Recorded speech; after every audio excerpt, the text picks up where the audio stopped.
You have felt it, though you may not yet have named it. A certain silence falls when you speak with clarity. A certain unease enters the room when you reveal the depth of your thought. Some men retreat, others grow defensive, others mock what they do not understand. You begin to ask yourself, why does my intelligence unsettle them? Why does my light become their shadow? I will tell you plainly. Most men are frightened of the woman who sees too much. For such a woman cannot be possessed by appearances. She cannot be subdued by charm, nor lulled by empty promises.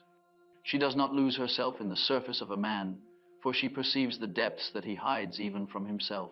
And this, to the unconscious man, is intolerable. If you do not recognize this truth, you may spend years doubting yourself. You may soften your words, dim your vision, silence your knowing, believing that you are too much, that you must be smaller in order to be loved. And what happens then? You betray yourself. You diminish the very gift that is your birthright, the intelligence that binds you to the self. This is the danger. When you deny your intelligence, you bend yourself to the comfort of men who cannot bear to see your wholeness. You live as though your mind were a burden, your vision a curse, your clarity a fault. You will smile while dying inside. You will serve while longing to be met. And when you are alone at night, you will whisper to yourself, why am I never enough? But hear me well, the problem is not that you are too much. The problem is that most men are too little conscious, too little integrated, too little willing to confront their own shadow. They mistake your intelligence for criticism because it reflects their inadequacy. They confuse your insight with attack because it pierces their illusions. They fear your strength because it unmasks their weakness. I have seen this countless times. A woman of intelligence speaks her truth, and the man beside her shrinks, lashes out, or abandons her. Not because she is wrong, but because she is right. Not because she is cruel, but because her clarity is merciless to the masks he wears. Such men do not want a partner, they want a mirror that flatters their ego. And when you refuse to be that mirror, they call you frightening, difficult, dangerous. If you do not awaken, you will take their judgment into yourself. You will say, perhaps I am too harsh. Perhaps I should smile more, laugh more, agree more. You will begin to mutilate your own intelligence for the sake of being chosen. And slowly, without noticing, you will become invisible to yourself. This is the slow death of the soul, to live as though your mind were an enemy, to trade your wholeness for the approval of the unconscious. But if you listen, if you stay with me now, I will show you the truth. Your intelligence is not your curse, it is your protection. It is the very flame that reveals the men who are afraid and the men who are worthy. With it, you will learn to recognize the difference. With it, you will walk away from the weak without hesitation. With it, you will stand beside the strong without fear. Imagine this. You meet a man who flatters you, who praises your beauty, but grows restless when you share your insight. In the past, you would have softened, played small, dimmed your light to keep him close. But now, you smile, you watch, you see. You recognize his fear, not as your flaw, but as his limitation. And without anger, without regret, you let him go. He cannot ruin your life, for your intelligence has already unmasked him. Or imagine this. You are in a circle of friends, and you speak with clarity about what others avoid. Some shift uncomfortably, but your closest friends look at you with admiration. Later they tell you, you always see what others miss. You always say what others are afraid to say. And you realize your intelligence is not isolating you. It is attracting those who respect you. And further still, imagine you meet the man who does not fear your intelligence, but reveres it. He listens without defense. He does not shrink from your clarity, but welcomes it as a mirror of his own. He does not flee your depth, but joins you in it. And your friends, your family, the world around you, all see the difference. They say, this is the man for you. He does not bind you, he expands you. And you know in your heart that you have chosen wisely, not because you dimmed yourself, but because you honored yourself. This is what you will learn if you stay with me. You will learn the signs of men who fear intelligence, how they flinch when you speak truth, how they withdraw when you pierce illusion, how they disguise their fear with anger, sarcasm, or silence. You will learn how to see these patterns not as judgments of your worth, but as revelations of theirs. And once you see, you will never again confuse their fear with your fault. But you will learn more than defense. You will learn how to recognize the men who are not afraid, the men who have faced their own shadow, and therefore do not tremble before yours. The men who carry anima and animus within themselves, and therefore welcome your intelligence as complement, not as threat. With these men, you can walk in freedom, speak in clarity, live in wholeness. I tell you again, if you drift through this message, if you listen casually, you will remain bound to the old pattern. You will meet another man who mocks your intelligence, another who dismisses your insight, another who grows cold when you shine too brightly. And you will waste another year, another decade, explaining yourself to those who cannot hear you. But if you listen carefully, if you let these words reach you, you will never again be fooled. You will see clearly that most men fear not you, but the mirror you hold before them. You will no longer feel shame for being intelligent, nor guilt for being clear. Instead, you will feel gratitude. For the men who leave you quickly are saving you years of ruin. And the man who remains, he is the one who can walk beside you into the depths of life. Do not underestimate the transformation that awaits. Your friends will notice. They will say, she no longer chooses men who shrink from her. She no longer apologizes for her mind. They will admire your discernment, your confidence, your strength. They will look at the man you choose and say, he is worthy of her. And you yourself will feel the difference. You will feel at last that you are no longer bending yourself into the shape of someone else's fear, but standing in the form of your own self.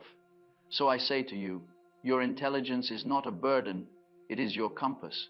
It is the very power that will unchain your soul from men who cannot bear the truth. And though they may fear you, though they may call you frightening, you must remember, what they fear is not you, but the mirror you hold to their unconscious. Stay with me. Listen with the intent to see. For by the end of this message, you will know exactly why intelligent women scare most men, and you will know how to turn that fear into your freedom. There is a peculiar unease that enters the psyche of a man when he stands before a woman who truly sees. Her gaze, though calm, penetrates. It does not flatter, it does not beg, it perceives.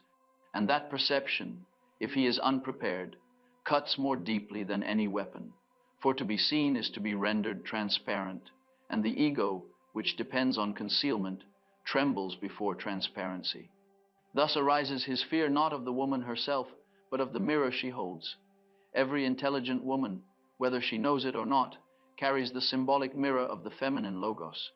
She reflects not only man's charm and virtue, but also the chaos he hides beneath his control. She exposes the cracks in his armor, the falseness of his performance, the inadequacy of his self-deception. The unconscious man, seeing this reflection, feels invaded. Her intelligence touches his wound, and his defense rises instinctively. Attack, withdrawal, or ridicule. These are the forms of the masculine flight from truth. To understand this fear, one must grasp the archetypal structure beneath it. Since the beginning of myth, woman has represented the mystery of unconscious wisdom. She is Eve with the forbidden fruit, Persephone descending into darkness, Sophia whispering secret knowledge to the divine.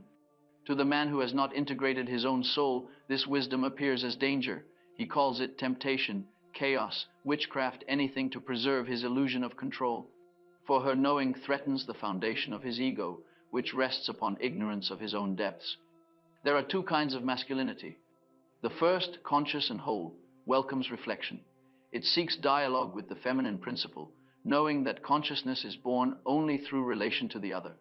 The second, unconscious and brittle, fears exposure. It identifies strength with isolation, and thus regards feminine intelligence as intrusion. To such a man, a woman's clarity feels like an assault. He confuses understanding with domination, and therefore he fights what could have freed him. The ego, unprepared for illumination, experiences truth as humiliation. When the intelligent woman speaks from perception rather than flattery, he feels stripped of power. Her words reveal his contradictions, not cruelly, but accurately. Yet accuracy to the unconscious feels like cruelty. He interprets her lucidity as attack because his self-image depends upon collective approval, not inner integrity. To be seen truly is to risk the collapse of the false self, and most men, tragically, would rather preserve illusion than endure transformation. Thus begins projection. Unable to bear the wound of awareness, he casts it outward. He calls her arrogant, cold, unfeminine. He accuses her of pride for speaking what he secretly knows is true. This is the ancient drama of the psyche. What man denies in himself, he will persecute in woman. The witch trials, the silencing of the wise, the cultural ridicule of the articulate feminine, all arise from this same fear, that knowledge may dissolve hierarchy, that vision may reveal the emptiness of power. The intelligent woman reawakens in man what he has long suppressed, the inner feminine, the anima.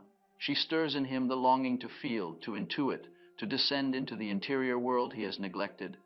But to one uninitiated in depth, this awakening feels like peril. He senses his familiar identity tremble, and he blames her for the disturbance. In truth, she has merely activated what was dormant. The chaos he sees in her eyes is his own soul reflected back. Consider the symbol of the mirror in myth. Perseus could not face Medusa directly. He used a shield's reflection to slay her. Yet the real monster was not Medusa's face, but man's terror of feminine perception. The mirror does not create ugliness, it reveals it. And so it is with intelligence. When a woman speaks with clarity, she does not wound the man, she shows him the wound he has refused to see. Her intellect, like the mirror, does not distort, it disenchants. It removes the glamour of illusion. Many men speak of wanting a strong, intelligent woman, but unconsciously they mean a woman whose strength flatters rather than challenges them. They seek reflection without depth, companionship without confrontation. The truly intelligent woman is thus rare, not because she is scarce, but because she cannot remain long where falsity demands her silence. Her very nature compels truth, and truth exposes. To the unprepared, she seems dangerous. To the conscious, she is divine. The woman must come to know this. Their fear is not of her brilliance, but of their blindness. It is not her intelligence that wounds, but the shadow it reveals. The man's discomfort is not a verdict on her worth, but a symptom of his incompleteness. Once she understands this, she ceases to take their resistance personally. Her compassion expands, but it does not bend. She no longer seeks to reassure the insecure ego, for she knows that pity is the chain by which woman is enslaved. To pity the fearful man is to descend into his confusion. To perceive him with insight is to remain free. Insight is love informed by consciousness. It does not flatter, it does not condemn, it merely sees. The intelligent woman's task is not to soften her light for those who cannot bear it, but to learn to hold it steadily, to shine without aggression, to illuminate without apology. Her clarity is her gift to the world. Her compassion ensures that it does not become cruelty. When she speaks from this inner alignment, even the unconscious man senses something beyond intellect, a quiet authority born of the self. He may still flee, but he will never forget the encounter. Her presence plants a seed in his unconscious, a memory of the possibility of wholeness. Someday, perhaps years later, he may recall her words and realize they were not judgment, but mirror.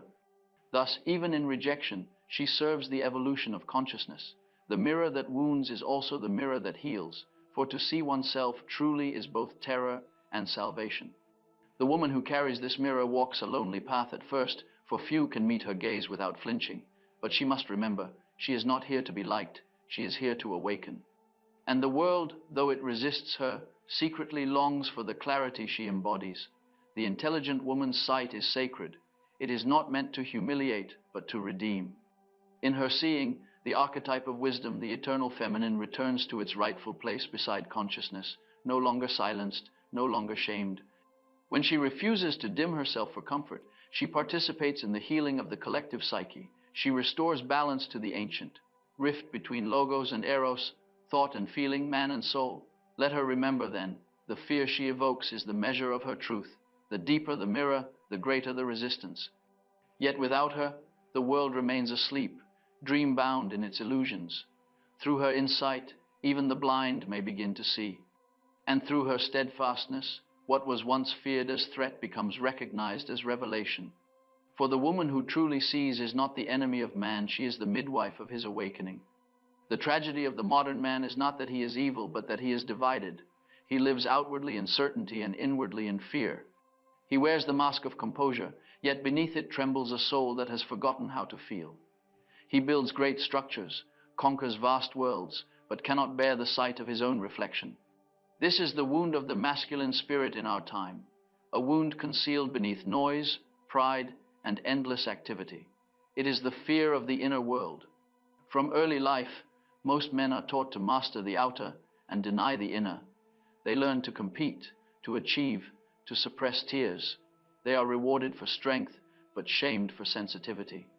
Their intellect is cultivated, their soul is neglected. In this split upbringing, one half of the psyche grows powerful while the other withers. He becomes brilliant in thought but impoverished in feeling. The result is the man who can build empires yet cannot face a woman's gaze. He mistakes emotion for weakness, vulnerability for defeat, and reflection for madness. Such a man is a fortress without foundation.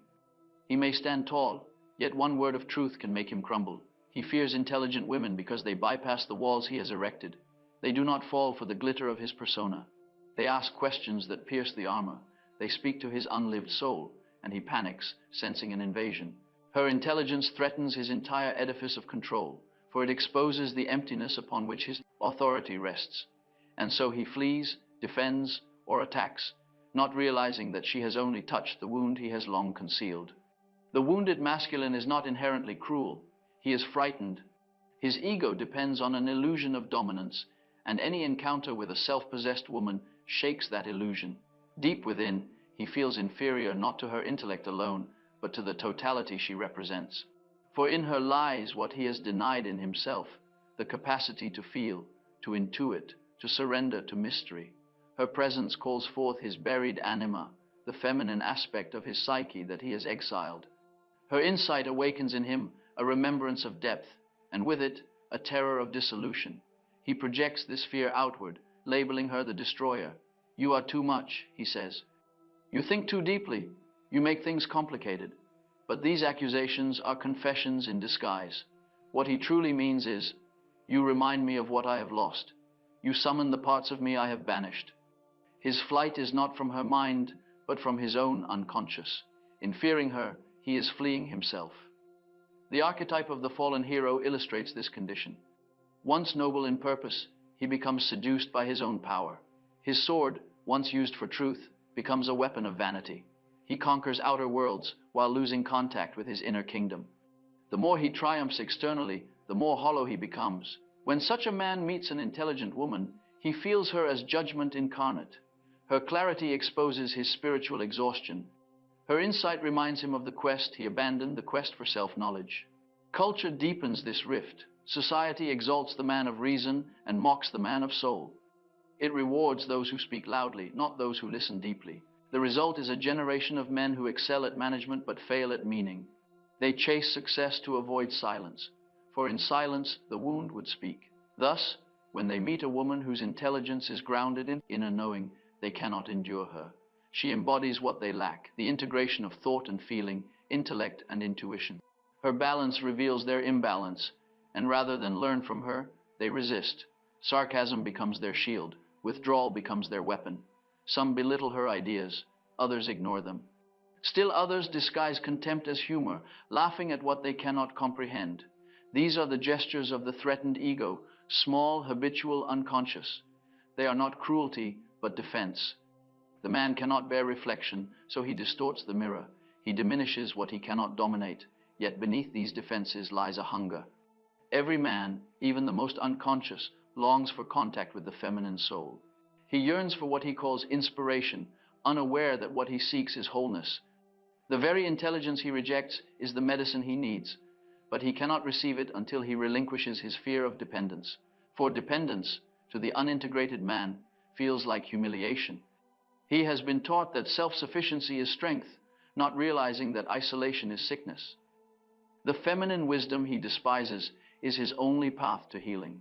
This conflict between desire and fear manifests as ambivalence. He is drawn to the intelligent woman even as he resents her. He admires her mind but feels diminished by it. He courts her insight but punishes her for expressing it. His affection becomes a battlefield. His love, an oscillation between idealization and rejection. He wants her to be both muse and mirror, comfort and challenge, but he cannot tolerate the latter, so he slowly breaks what he loves. In truth, he does not fear her intelligence alone. He fears what it will awaken in him. For every encounter with a conscious woman stirs the slumbering feminine within man. This is the anima's call, the whisper of soul demanding recognition. To heed it requires descent into the unconscious, confrontation with shadow, relinquishment of control. Most men, still bound to their cultural conditioning, are unprepared for such initiation. They prefer the comfort of a woman who flatters their illusions. They mistake submission for love, adoration for loyalty. In doing so, they remain boys in the realm of power, never kings in the realm of truth. The intelligent woman must see this clearly. She does not create the wound she encounters, she reveals it. The hostility she meets is the pain of unhealed masculinity projected outward. It is not her duty to mend it. The healing of the masculine cannot be forced by feminine compassion. It must arise from man's own willingness to see. Her task is not to descend into his blindness, but to remain luminous so that perhaps one day her light will guide him home. For the unconscious man, such a woman will always appear dangerous. She represents what his ego cannot control, life itself, unbounded, unpredictable, transformative. She stands as reminder that truth is greater than comfort, and love greater than pride. In her presence, he faces the one opponent he cannot conquer, his own reflection. And unless he learns humility, he will flee from her again and again, seeking refuge in shallow admiration or louder authority. But there is hope, even for him, for every encounter with intelligence plants a seed in the soul. Though he may reject her now, her image remains within him, a symbol of what he could become. In time, through loss, failure, or solitude, he may begin to hear her voice within himself. Then he will understand that what he feared was not her, but the mirror of consciousness she carried. He will realize that the woman who frightened him was the emissary of his own evolution. The wounded masculine, when healed, becomes the protector of wisdom he once opposed. But until that day, the intelligent woman must walk carefully. She must discern between those who seek her light and those who seek to extinguish it, for pity can drag her into the very abyss she was born to illuminate. Let her love truth more than approval, and compassion will not become captivity. Thus, the flight of the wounded masculine from consciousness is not a rejection of her worth, but a refusal of his own awakening.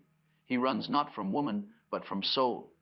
And yet, paradoxically, it is the encounter with woman, the living image of the unconscious, that holds the key to his redemption.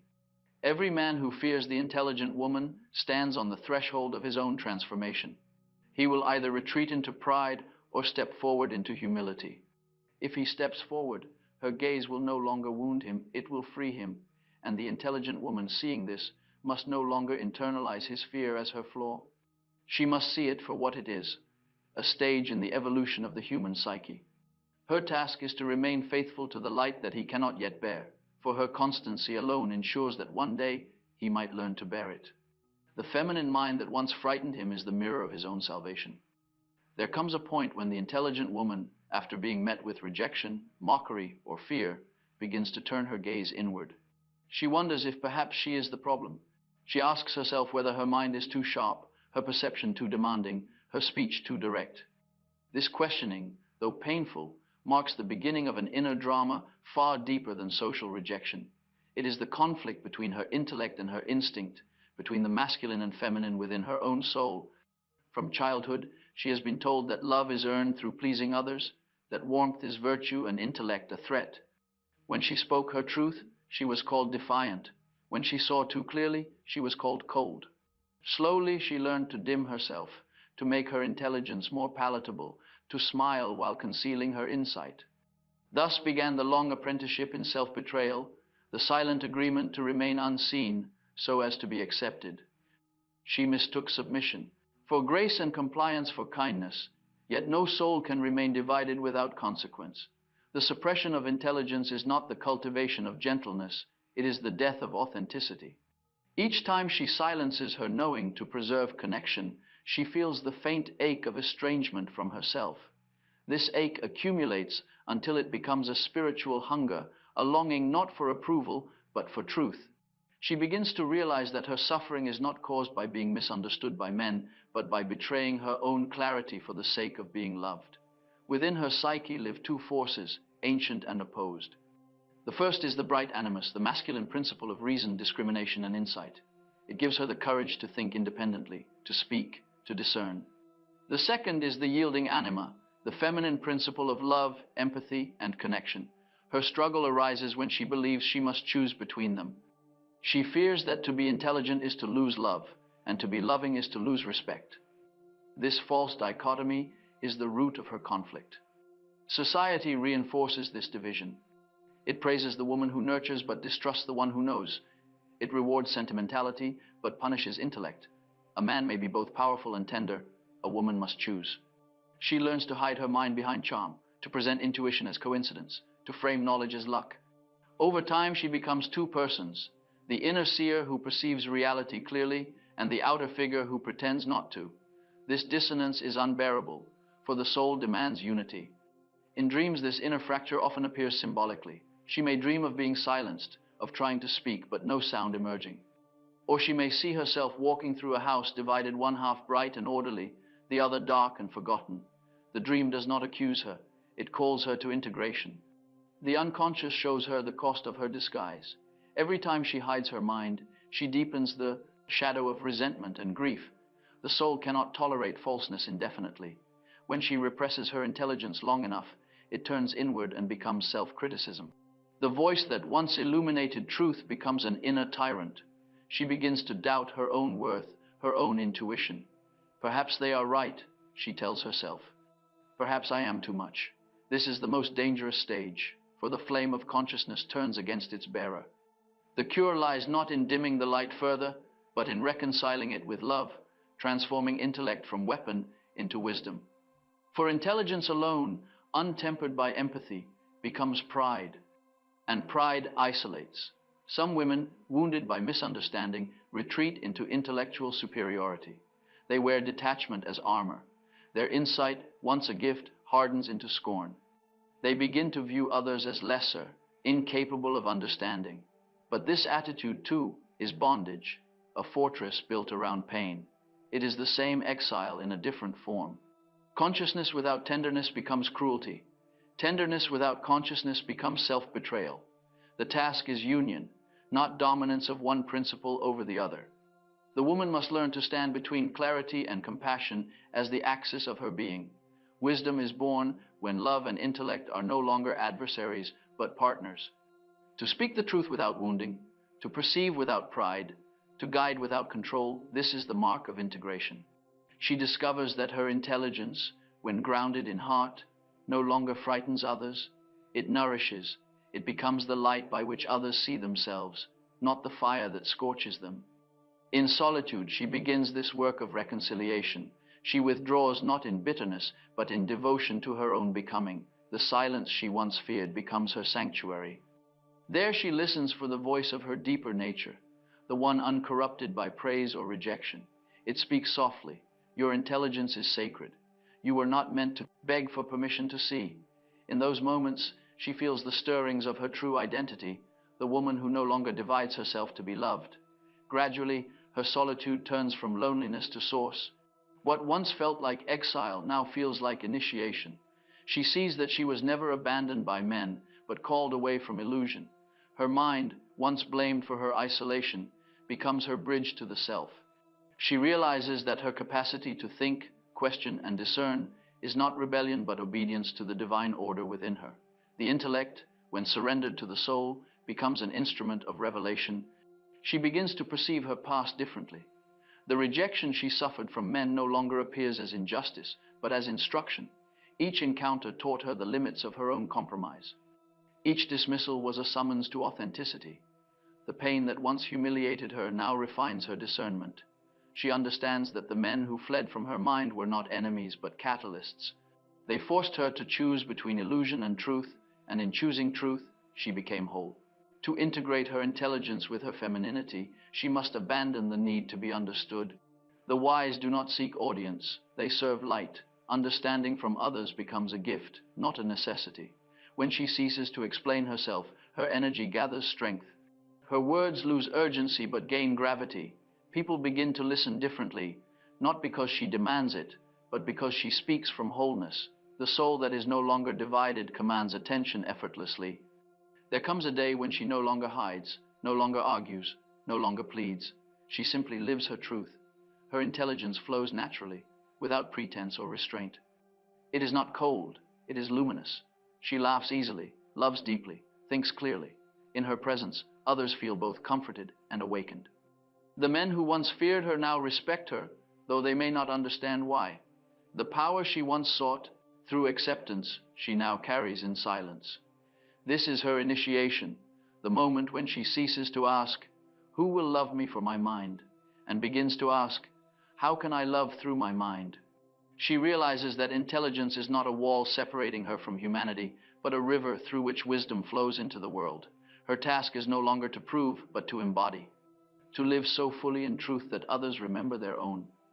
The intelligent woman's inner conflict ends not when the world accepts her, but when she accepts herself, when she no longer confuses humility with silence, nor love with submission, when she sees that intellect and intuition are two wings of the same bird, and that to fly, she must honor both. In this union, her mind becomes an instrument of grace, her voice a vessel of healing. She becomes what she was always meant to be, not a woman apologizing for her intelligence, but a woman through whom intelligence itself speaks. And when she reaches this state, even those who once feared her are changed by her presence. For the light that is integrated no longer wounds, it transforms. Her words cease to provoke defensiveness, they awaken reflection. Her laughter no longer intimidates, it restores. She does not dim her radiance for anyone, yet her brightness blinds no one. It simply reveals. Thus, the inner conflict resolves itself through integration, not compromise. The woman who once warred within herself discovers peace, not by renouncing intellect for love, nor love for intellect, but by realizing that both were expressions of the same divine source.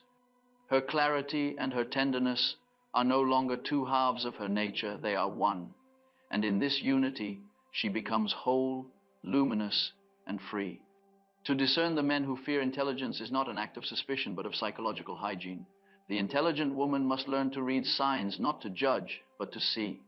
For men reveal their level of consciousness not through grand declarations, but through subtle reactions. Their words may flatter, but their eyes, their tone, their silences, their evasions, these tell the truth. To read them is to protect the soul. The first sign is mockery disguised as humor. It begins softly, playfully, as though harmless. She makes an observation of depth, and he replies with a smirk, a jest, a careless dismissal. He reduces her clarity to comedy, as if truth were intolerable unless coated in ridicule. This is not humor, it is defense. The unconscious man uses laughter to shield himself from reflection. He calls her serious, intense, philosophical, believing these to be insults. But his mockery is confession. He fears the gravity of her thought, for it threatens to expose the emptiness of his own. The second sign is contradiction disguised as dialogue. He argues not to understand but to dominate. When she speaks, he listens only long enough to prepare a rebuttal. He twists her meaning, interrupts, or demands evidence for what is self-evident to intuition. His logic is not genuine inquiry, it is battle. He believes conversation is conquest. To him, truth is a territory to be claimed, not a mystery to be shared. The intelligent woman must see this clearly. The man who cannot listen is not defending reason, he is defending ego. A third sign is emotional withdrawal. The man who feels threatened by intelligence punishes through absence. When she speaks truth, he grows cold. When she shines, he retreats. His silence becomes his weapon. He withholds affection to restore control, hoping she will associate her brilliance with loneliness. This, too, is projection. He feels powerless before her mind, so he seeks to make her feel powerless in love. If she yields to this dynamic, she will begin to silence herself again. The cure is detachment. She must see his withdrawal for what it is, fear masquerading as indifference. A fourth sign lies in inversion. He accuses her of what he himself enacts. He says she is arrogant when she speaks with confidence, cold when she is composed, controlling when she holds boundaries. This inversion is the hallmark of projection. The unconscious man cannot bear to face his own flaws, so he casts them upon her. The woman must resist the temptation to defend herself, for defense feeds illusion. The truth needs no justification. The mirror must remain still, only then does distortion reveal itself. The fifth sign is fascination tinged with resentment. He is drawn to her light, yet resents its brilliance. He praises her intellect in public, yet subtly undermines it in private.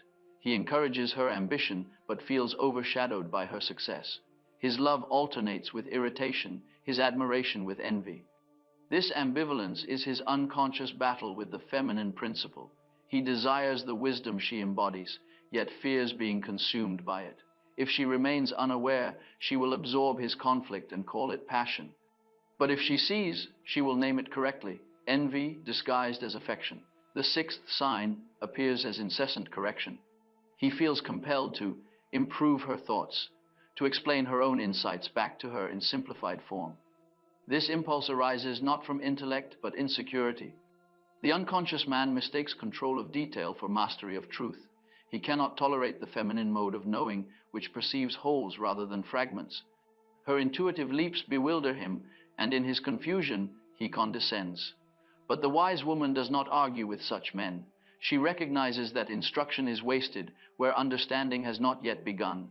The seventh sign is moral rigidity. The man who has not faced his shadow hides behind moral law. He quotes principles instead of feeling compassion. He clings to dogma to avoid self-examination.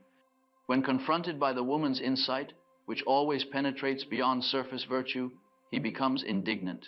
He calls her rebellious, irreverent, dangerous. Yet morality that fears intelligence is not virtue, it is repression.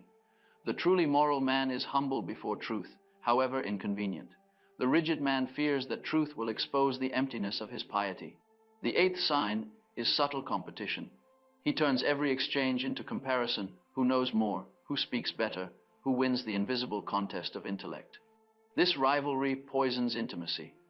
For love cannot exist where one must be less so the other can be more. Competition is the refuge of the insecure.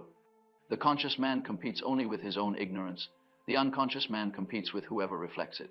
The woman must not enter this arena.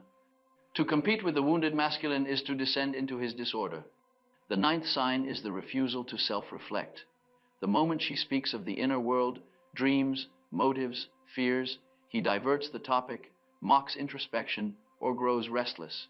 He prefers facts, events, and opinions, anything that spares him from looking within. This avoidance is not preference, it is fear. For to self-reflect would shatter the fragile boundary between his persona and his unconscious. The intelligent woman must see this not as shallowness, but as a soul's self-defense against awakening. But she must not stay in hope of awakening him. The soul cannot be forced into birth by another's will. A tenth sign is found in how he speaks of women in general. Does he refer to them with respect or with resentment? Does he honor their individuality, or reduce them to archetypes of praise and blame the angel and the temptress, the muse and the burden? The man who fears the intelligent woman cannot love the feminine in any form. He seeks to dominate or idealize, but never to meet. The conscious woman listens not only to what he says, but to what his words reveal about his inner relationship to the feminine principle. Recognizing these signs does not mean despising such men. It means understanding their stage of development. They are not enemies but unfinished souls, struggling against their own unconscious. The intelligent woman's task is not to cure them, but to discern them swiftly. To mistake fear for love is to chain oneself to stagnation. Compassion may feel noble, but when it becomes complicity, it serves darkness. She must remember, discernment is not cynicism. It is the love of truth above comfort. It is the refusal to call illusion by the name of hope. When she sees clearly, she no longer takes offense at such men. Their behavior becomes transparent, predictable, even instructive. She thanks them inwardly for revealing where unconsciousness still dwells, then walks on. To remain is to regress. To leave is to affirm life. Each of these signs is a mirror of consciousness. They teach her where awareness ends and fear begins. When she learns to see without judgment, she becomes immune to manipulation. Her intelligence, once a source of confusion, becomes her shield. She no longer wastes years deciphering mixed signals, soothing fragile egos, or explaining her worth. She recognizes the energy of fear instantly and withdraws before it ensnares her. There will be those who call her cold for such clarity. They will say she has grown too selective, too proud. Let them speak. They do not know that true warmth can exist only where there is safety. Her distance is not disdain, it is discernment. She has learned that love without consciousness is cruelty to oneself. The man who fears her intelligence will call her intimidating. But intimidation is simply how the unconscious experiences truth. The wise woman does not shrink to soothe fear, for to do so would be to betray the purpose of her light.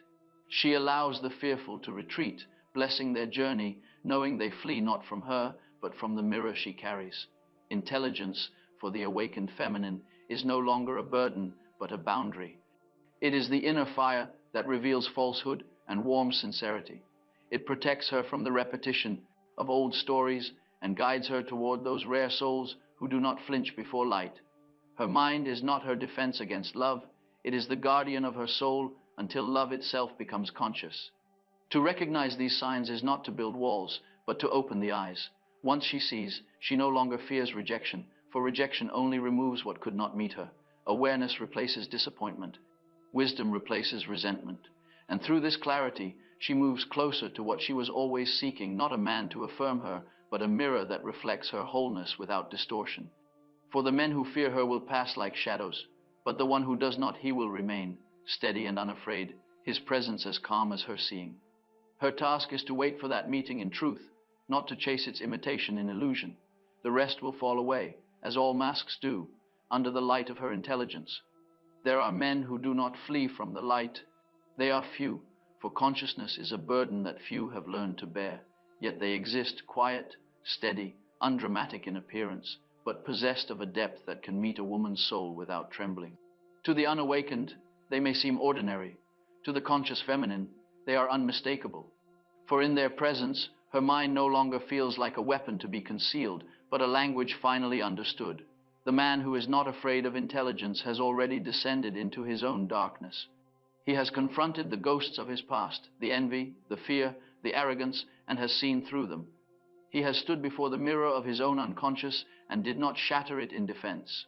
Such a man carries an atmosphere of quiet power, not the brittle dominance of the insecure, but the radiance of one who has made peace with himself. His strength does not announce itself, it emanates. His humility is not submission, but mastery over pride. He does not demand admiration, for he no longer depends upon it. Having wrestled with his own shadow, he no longer needs to project it onto others. He does not seek to control the woman beside him, for he has learned to govern his own chaos. The sight of her intelligence does not frighten him, because it reminds him of the wisdom that has already been born within. Her clarity does not wound his ego, it confirms his progress. In her perception, he recognizes the reflection of his own journey. This man has integrated his anima, the inner feminine principle. He has learned to listen to intuition without shame, to feel without fear, to weep without losing dignity. The feminine within him is no longer a threat but a companion. It speaks to him in dreams, in silence, in art, in moments of inexplicable knowing. Through her, he has come to understand that logic alone cannot save the soul. And so, when he meets an intelligent woman, he feels not competition, but kinship. He greets her intelligence as one greets the familiar, an echo of his own interior world. He does not interrupt when she speaks. He listens, not as one waiting to reply, but as one seeking to understand.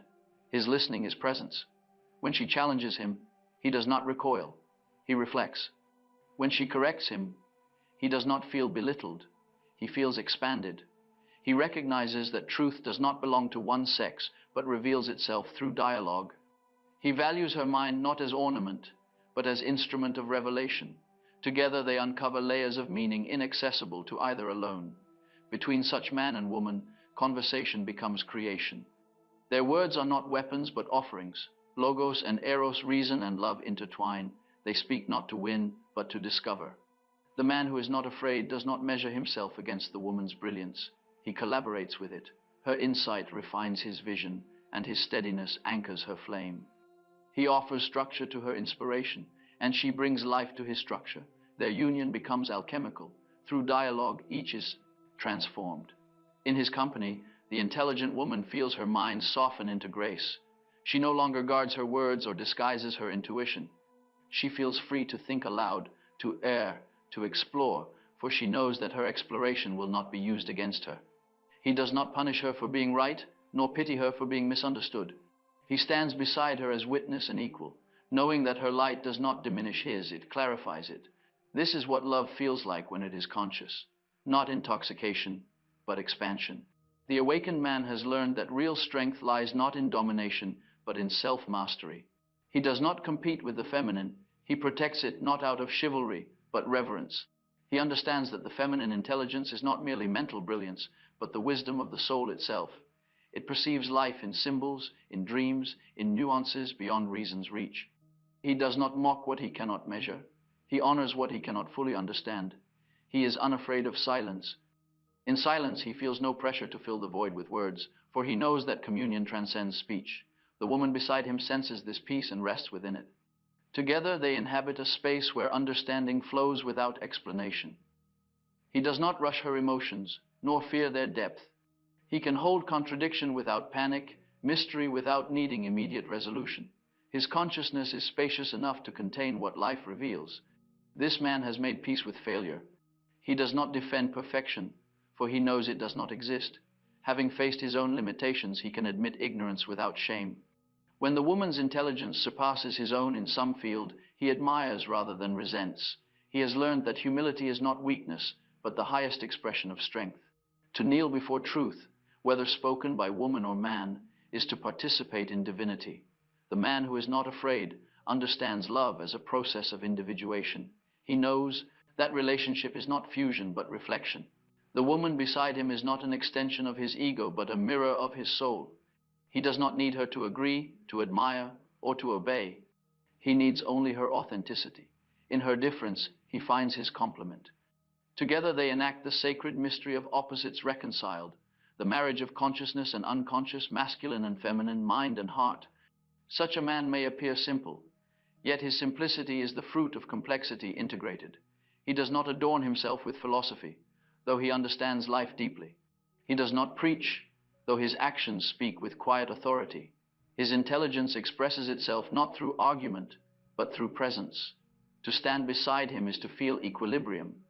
He has achieved what most seek but seldom find, alignment with the self. The woman who meets such a man must meet him as equal.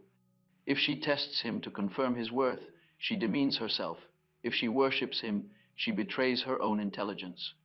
The proper posture is reverence, balanced by discernment, respect for his consciousness without surrender of her own. In this balance, love ceases to be performance and becomes prayer. Their bond is not founded upon need, but upon recognition.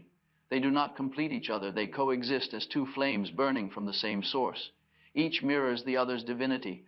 Their relationship is not escape from solitude, but its flowering.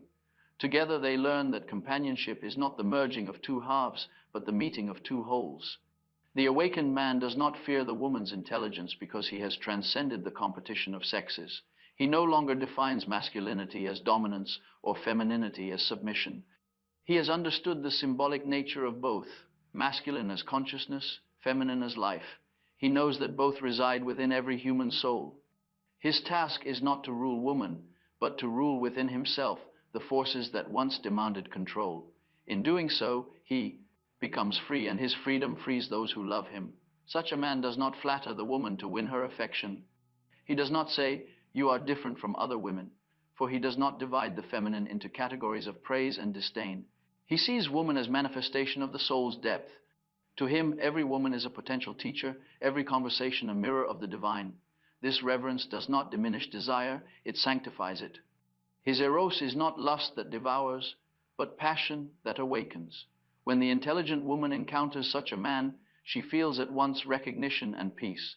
Her mind ceases to race in self-defense, her body relaxes, her words regain innocence. The tension between intellect and love dissolves. For the first time, she can love without diminishing herself. The man before her does not require her to choose between brilliance and tenderness. He welcomes both as natural expressions of her wholeness. Their union is rare, not because it is impossible, but because it demands maturity. It requires that both have faced solitude, both have encountered their shadow, both have learned that truth is worth more than comfort. Only then can two souls meet without projection. Only then can intelligence become communion rather than competition. In such a relationship, conversation itself becomes a spiritual act. When they speak, ideas become vessels for affection. When they touch, it is not only body meeting body, but consciousness meeting consciousness. They are lovers, yes, but also co-creators of meaning. Through them, the eternal dialogue between masculine and feminine continues, healed of its ancient wound. This man, the one who is not afraid, stands as proof that maturity is possible, that consciousness is not confined to one gender. He is not fantasy, he is potential. Wherever a man begins to question his ego, wherever he dares to feel without shame, to listen without defense, there the new masculine is being born. And wherever the woman refuses to dim her intelligence, she calls this masculine into being. Their meeting is not chance, it is destiny unfolding through consciousness. When they find each other, the fear that once governed love is dissolved. Each sees in the other not a threat but a threshold. They cross together into the realm where thought and feeling are one, where love no longer blinds but reveals. This is the promise of the awakened masculine and the conscious feminine, that through their union, humanity itself begins to heal. There comes a moment when the intelligent woman ceases to explain herself. She has spent years defending her clarity, softening her truth, apologizing for her depth. Now, silence settles within her, not the silence of suppression, but the silence of arrival. She no longer seeks to be understood, for she understands herself. Her words, when they come, carry the calm authority of one who speaks not to convince, but to reveal. This is the beginning of sovereignty, the moment when intelligence ceases to defend and begins to be. Sovereignty is not pride, it is alignment with the self. It is the state of consciousness in which the woman lives from her own center, not from the shifting expectations of others. She no longer bends toward approval, nor away from rejection. Praise and blame pass through her like wind through an open window. She listens, but she does not sway. For she knows now that truth is not democratic, it is archetypal. It arises not from consensus, but from the depths of the soul. The intelligent woman once feared that her clarity would isolate her. Now she sees that isolation was illusion. Her solitude is full, crowded with symbols, voices, and dreams that speak from the collective unconscious. She walks not alone, but accompanied by the timeless feminine, Sophia, Isis, Persephone, the Sibyls who have whispered wisdom through ages. In her silence, she feels their presence, the lineage of women who carried light through shadow.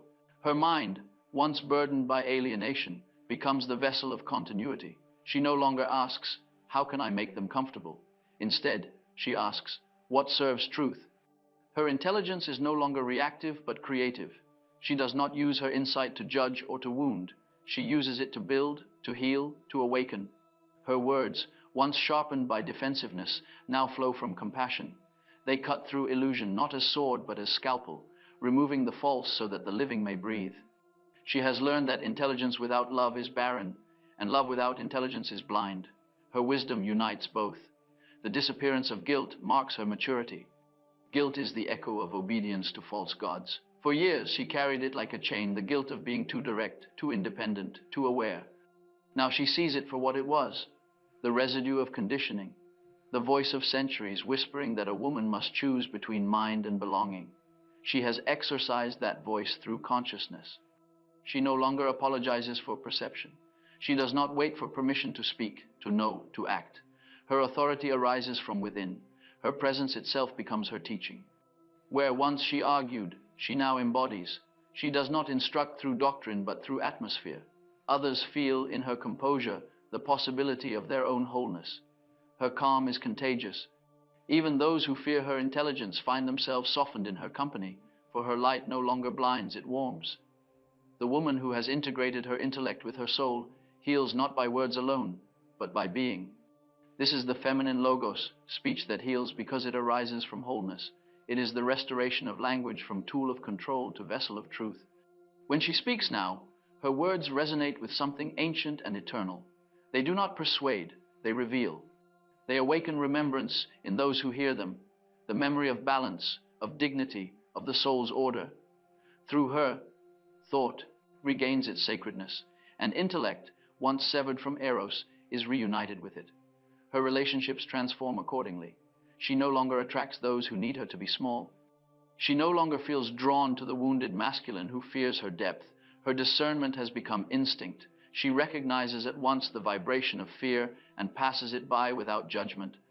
Those who approach her now do so with reverence, not because she demands it, but because her wholeness requires it. Only those who have faced themselves can stand near her without trembling. She does not crave constant companionship. Solitude has become her temple. In silence she communes with the self, that inner God image which guides all individuation. She feels at times the ache of being different, but it no longer torments her. It feels like sacred responsibility. She knows that consciousness always isolates before it unites, just as light separates from darkness before dawn. Her solitude is not loneliness, it is stewardship.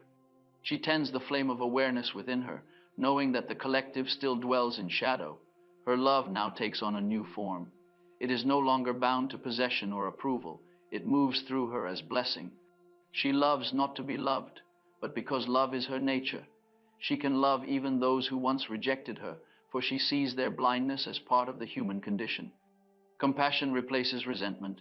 Understanding replaces memory. Her heart is vast because it no longer defends itself. Her intelligence, once used to protect, now serves to connect. This union of mind and soul gives rise to a rare radiance. She glows not with charm, but with presence. Her beauty is not of adornment, but of authenticity. In her eyes, others glimpse themselves more clearly. In her steadiness, they feel possibility. She becomes the embodiment of integration, the visible sign that the long war between masculine and feminine can indeed be resolved not through ideology, but through inner reconciliation. And this radiance has power. It unsettles those still governed by fear, yet it awakens those ready to see. The world, still half asleep, often mistakes such women for enigmas or threats. But slowly, through her and others like her, the collective psyche begins to shift. For every woman who awakens to sovereignty becomes a node of transformation in the unconscious of humanity. Her awareness ripples outward, loosening the old patterns, dissolving the inherited guilt that has silenced generations. When she meets another woman still trapped in the cycle of self-doubt, she does not instruct her with superiority. She listens, she mirrors, she holds space. Her presence says, "You are not wrong for seeing. You are not alone for knowing." She passes the flame of awareness quietly, as women have always done, soul to soul, word to word, until the world itself begins to remember. She blesses men too, not those who idolize her, but those who meet her as equals. For the sovereign woman has no interest in dominance. She desires balance. She honors the awakened masculine as the counterpart of her own wholeness. She stands beside such men as co-creators, not competitors. Together they restore the ancient covenant between wisdom and strength, compassion and courage, spirit and form. To those who still fear her, she offers no defense. She knows that their fear is not personal, it is archetypal. They tremble before the mystery of consciousness itself. In their eyes she is too much, but in truth she is only whole. Their discomfort is the first stirring of their own awakening. She leaves them in peace, for time will teach what argument cannot. She has learned the ultimate lesson, that her intelligence was never a weapon, but a revelation. It was never given to her to win debates or to prove superiority, but to see through illusion, and in seeing, to love more truthfully. The fear of men was her initiation, the misunderstanding of others, her training ground. Through every rejection, she was being refined, not punished, but prepared. Now, standing in the fullness of herself, she understands that what men once feared in her was never her mind, but the light of the self shining through it. That light cannot be subdued, for it is not hers alone. It is the light of evolution moving through consciousness. She serves it humbly, knowing it demands courage and solitude. She has become its vessel, its voice, its living mirror.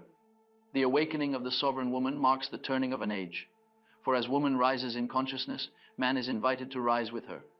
Their ancient dance, once distorted by fear, begins anew, balanced, sacred, whole. The woman who has awakened no longer waits to be chosen. She chooses herself. She no longer seeks power. She is power, for power is nothing more than the presence of the self in form, and so she moves through life with quiet majesty. She laughs easily, works with purpose, loves without fear. Her intelligence has become serenity. Her words, once sharp with defense, now carry the stillness of mountains. She does not need to persuade, for truth radiates through her being. The world bends subtly around her presence, as water bends around a stone. She is the living proof that intelligence and femininity were never enemies but twin expressions of the divine. She is the embodiment of what consciousness can become when it no longer hides from itself.